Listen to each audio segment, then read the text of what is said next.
Hi, I'm Georgia Jean, and welcome to another episode of Deep Things Made Simple. Today, I want to talk about a pretty hot topic, and that is of death. Wah, wah, wah. Okay, I shouldn't be making light of this, but at the same time, we need to make light of it because death really is just a transition. It's a transition from one state of consciousness to another. And as I've mentioned before, we're going through some pretty major shifts in energy on the planet right now, and death experience is a natural part of that. So you may have actually noticed that it seems like a lot more people are crossing over. We've got the big environmental disasters, which are wiping out tons of people. And then just generally, a lot of people are finding relatives and things like that are crossing over. And so what I wanted to really talk about is how we need to take the death experience into a new paradigm and see it as a form of transcendence, meaning transcended. So the trance that we're in, which is this reality experience in this illusionary game that we're playing, is lifted and it ends for those people. So for the people who cross over, that's a positive thing. Okay. They're all right with that. And more than anything, what they want you to know is that they are still connected to you. So if you can understand that just because somebody's no longer in a physical form, their energy still exists, you can still communicate to them, you can still talk to them, you can still ask for help, you can ask for guidance. They may not necessarily come to you in a way that you're totally going to understand, but they do assist from the other side. I can tell you from my experience with mediumship, which I have some experience, I wouldn't say I'm like John Edwards or anything, but it certainly happens more and more and more. As my veils are thinning, I'm getting the grandmas popping in, who are trying to set up somebody, in their relationships. I get the dads helping, often at times they're in there with their careers, but they do continue to work on the other side to support you. But, and this is the big but, you have to ask them. They have to obey a kind of free will, rule that if you don't ask for their help, they're not going to help you.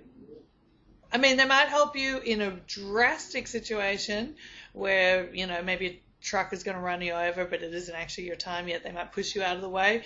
But basically, on your day-to-day life, you've got to ask the non-physical realms for help. That goes for crossed over relatives, that goes for spirit guides, it goes for angels, it goes for masters, for all of them. They're waiting for your help. And a lot of people are like, how can I know that they're helping me? And a lot of times you may not consciously know that. But if you look at what's going on when something a little magical happens, when something out of the blue happens, you can be sure that there's some non-physical energy out there kicking in a hand. And I can't tell you how many times when I'm working at the bookstore where I read, it'll be people who come in, and when I say read, I mean do readings, not just reading books. Quest Bookstore in Manhattan. I can't tell you, whenever someone comes in and goes, gee, I don't know why I came in here today, I just felt like it. 99 out of 100 times, I'm going to get a relative appear in that reading, and they're usually blasting through with some big news about some dude who lives in Norway that they want to set you up with, or, take the job in Jersey, whatever it is. Because they're there making the little, the urgings and the pushings and tapping you on the shoulder like, go in there. And it's interesting because sometimes people come in and they really want to connect, but and they've come in to see me with that intention in their mind, but I may not necessarily be able to connect on that day. I have had it with some clients that it can take 2 or 3 sessions for me to reach the person that they want to reach. Other times they tell me the name and I get it. Another time the people who are coming in, they're not even asking for it, and grandma comes in and I feel it like this kind of crazy energy on the left side of my face and everything gets a little spacey for me. Grandma's coming in with some dating advice. So getting back to what I was saying, realize that this state that we're in is just an aspect of who we are. And when we die, when we cross over, our energy continues to exist.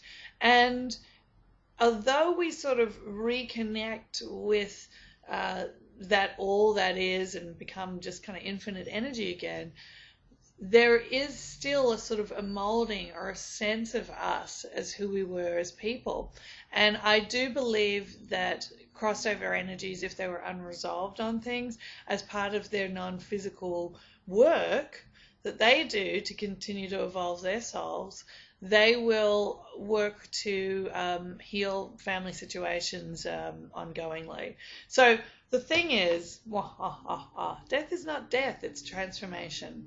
Don't be afraid of this card when you see it ever in a tarot reading either, because it's just a symbol of transformation, transcendence. The trance is ending. The trance of being human is ending for the truth of being non-physical. The trance of pain in a relationship can be ending for the truth of joy and the truth of the soul to manifest through that relationship, or for the soul to manifest through another relationship with somebody better. I'm going off track here a little bit. Okay, I think that's all I got to say.